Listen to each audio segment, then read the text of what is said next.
With the age of text messaging, text talk, and social media, it is probably safe to say we have forgotten about email and online etiquette. Instead of typing the word meeting, we type MTG. I'd like to say online etiquette. Dale Carnegie once said, "There are four ways, and only four ways, in which we have contact with the world: what we do, how we look, what we say, and how we say it. When it comes to email, it's only what we say. So, how do we ensure what we convey is conveyed correctly?" Your subject line should let the recipient know what the email is going to be about. People often decide if they want to open the email based on your subject. In fact, 33% of email recipients decide whether or not to open an email based on the subject line alone. You only have one time to make a good first impression. It may sound silly, but having a professional email address is important. Your email address should include your name so that the recipient knows exactly who it is coming from. Email addresses such as babygirl85 or whiskeyguy45 are just not appropriate for work. Reply all. You may want to think twice before you hit reply all. Do the 20 people on the original email really need to see your response? Refrain from hitting reply all unless you are sure everyone on the list needs to receive the email. Think before you press send. Salutations. Professional salutations are also important. Refrain from using laid-back expressions like "hey you" or "hey." A good way to judge whether your salutation is appropriate is to imagine the email being printed on your company letterhead. Always make sure you spell everyone's name correctly. Exclamation marks. Too much of a good thing is just too much. When using exclamation marks, only use one to convey excitement. One way to make sure you look unprofessional in your written communication is to display overt excitement or extreme emotion about everything. Humor. Humor in an email can sometimes be challenging to convey. This is because you don't have your facial expressions and tone present. In a professional exchange, it is suggested that you leave humor out of emails unless you know the recipient well. The best bet is to keep it professional at all times. Know your audience. It is important when composing an email that you know whom you are speaking to.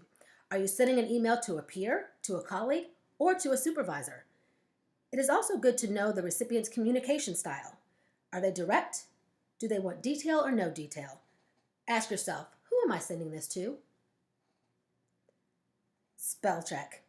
Nothing is worse than sending an email with a bunch of misspelled words. It is equally embarrassing not using correct words. These types of mistakes will not go unnoticed by the recipient of your email. Don't rely on spell check or grammar check. Have you ever composed an email and realized after you have pushed send, you accidentally sent it to the wrong person? To avoid this, it is suggested that you compose your email and then add the recipient's email address. Double check everything before you push send. Caps lock. The caps lock should be used sparingly in email communication, as well as in online communication. All caps is translated as yelling. No one wants to be yelled at. All caps are appropriate for headings and/or titles in a message. Anything beyond that is just not appropriate.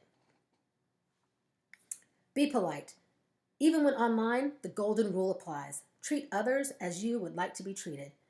You have to remember, there is another person on the other side of the screen. They too deserve to be treated with respect and courtesy. Rude posts and emails do not go away. Have patience. When sending an email, text message, or an instant message, be patient with the recipient and give them time to respond. It could be considered rude if you just resend an email or message after not hearing back from the recipient only after 24 hours. Give them a chance to respond. Privacy settings. Not everything is meant to be seen online. Your privacy, as well as others, should be considered before you post something online. Avoid posting on social media networks unless you have a tight privacy setting and are very comfortable with your group of online friends. Not everything is meant to be posted. Sometimes we tend to be too comfortable and feel we need to let everyone know how we feel and what's going on in our lives. The old saying goes, think before you speak. The same is true when posting online. You should think before you post. Not everyone needs to know that you're having a really bad day. Emojis. Use emojis sparingly. Using emojis at work can be perceived as unprofessional. It can also look as though you have a poor communication style and are a little immature. For example, texting a coworker a winky face could be taken as sexual harassment. Be cautious. Politics and religion. Politics and religion are two topics that should be avoided in online discussions. The reason is because there are varying opinions on these topics. Most people are very passionate about their stance on politics and religion. Why put yourself in a position to have a debate on social media for all to see? Overposting. How many of you have that one friend or colleague that posts on social media all day about everything? What is your perception of that person?